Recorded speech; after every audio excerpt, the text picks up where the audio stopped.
Hello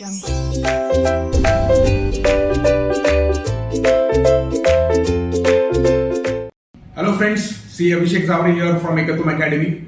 आई hope आप बच्चों का लॉ का पेपर अच्छा गया होगा। मैं आपको बोलना चाहता हूं कि अभी कॉस्टिंग का जो आप प्रिपरेशन कैसे करोगे अगले 1.5 दिन के अंदर।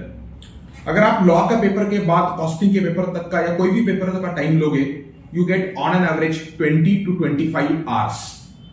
तो ये 20 से 25 घंटे जो आपके पास अवेलेबल है वो मैं 5-5 घंटे के 5 स्लॉट्स में डिवाइड कर रहा हूं। 25 घंटे का आप टाइम ले लो। वो 5 स्लॉट्स में आपको करना क्या है, सिंपल आपको एक लिस्ट बना के दे रहा हूं, तो इसको आप फॉलो करिए। लॉ का पेपर खत्म होने के बाद उसके अगला जो 5 घंटे का स्लॉट है उसमें मेरे को थोड़ा सा लाइट चैप्टर चाहिए, लेकिन उसको मार्क्स का वेटेज ज्यादा होना चाहिए।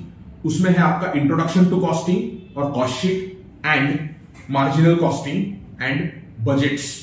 तो उसमें से सिर्फ एक ही चैप्टर है जो थोड़ा सा हेवी है फॉर्मूलाज में, वो है मार्जिनल कॉस्टिंग। लेकिन फॉर्मूलाज कंपैरेटिवली इजी है क्योंकि यही फॉर्मूलाज आपने एफएम में लिवरेज चैप्टर के अंदर भी किए होंगे। तो मेरा ये जो 5 घंटे का स्लॉट है उसमें मेरे इंट्रोडक्शन, थोड़े से डेफिनेशंस आपको लर्न करने हैं, कॉस्टिंग के different types of cost learn करना है, कॉस्ट शीट का एक बार फॉर्मेट देखना है, अलग अलग अजम्पशंस लर्न करने हैं एडमिन ओवरहेड्स के ट्रीटमेंट के बारे में, and then you straight away head into marginal costing, जहां पर आप डिफरेंस बिटवीन मार्जिनल कॉस्टिंग और एब्सॉर्प्शन कॉस्टिंग करोगे। मार्जिनल कॉस्टिंग का कंट्रीब्यूशन प्रॉफिट एनालिसिस करोगे प्रॉपर तरीके से, एंड देन बजट्स के ऊपर जाओगे।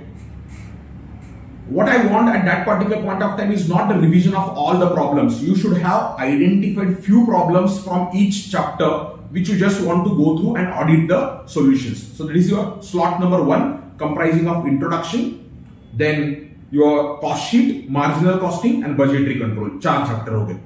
नींद ले लो, अगले दिन सुबह उठ के 5 घंटे का स्लॉट है, ये सबसे इंपॉर्टेंट स्लॉट है। ये 5 घंटे में 2 चैप्टर करने हैं, लेकिन ये हेवी चैप्टर है थोड़े से, पर्पसफुली हम जल्दी कर रहे हैं इसको। उसमें है आपका स्टैंडर्ड कॉस्टिंग और process costing.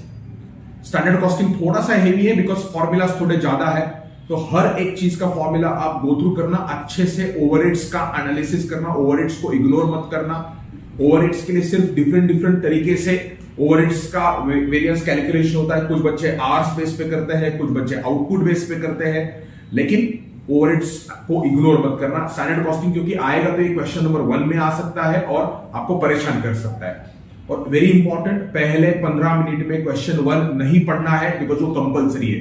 Don't even try to see the question 1, directly start from question 2 to question 6 and decide which question you want to skip rather than which questions you want to solve। skip एक ही question करना है आपको, तो वो question decide करना कौन सा मुझे स्किप करना है rather than thinking कौन से क्वेश्चन में सॉल्व करते बैठो।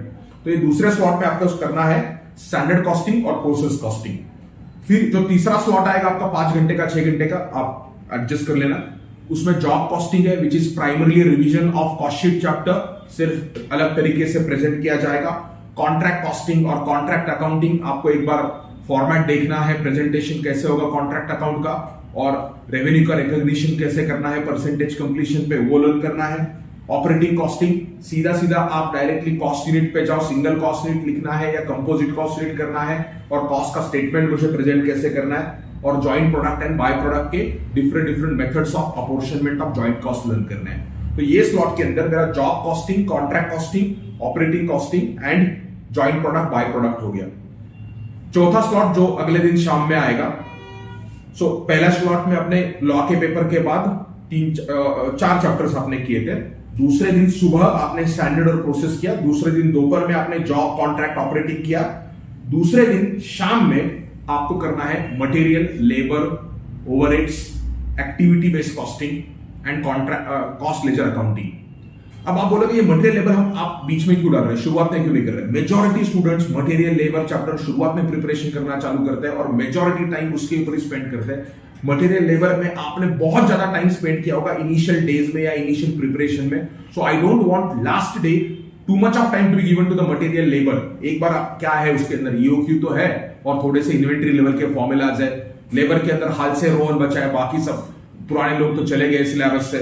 सो मटेरियल में ईओक्यू, इन्वेंट्री लेवल, हाल से रोहन, इन्वेंट्री टर्नओवर रेशो आपको देखना है। एक्टिविटी बेस्ड कॉस्टिंग और ओवरहेड्स में एक फ्लो है प्रोसेस का, कोई फॉर्मूलाज नहीं है ज्यादा उसके अंदर, अपॉर्शनमेंट के टेक्निक्स आपको लर्न करने हैं, सेकेंडरी रिडिस्ट्रीब्यूशन के मेथड्स एक बार देखना है आपको, और कॉस्ट लेजर अकाउंटिंग के लिए एक जस्ट ओवरव्यू ले लो, नॉन इंटीग्रेटेड सिस्टम में अकाउंटिंग का फ्लो कैसा है और रिकंसिलिएशन स्टेटमेंट मुझे कैसे बनाने का है।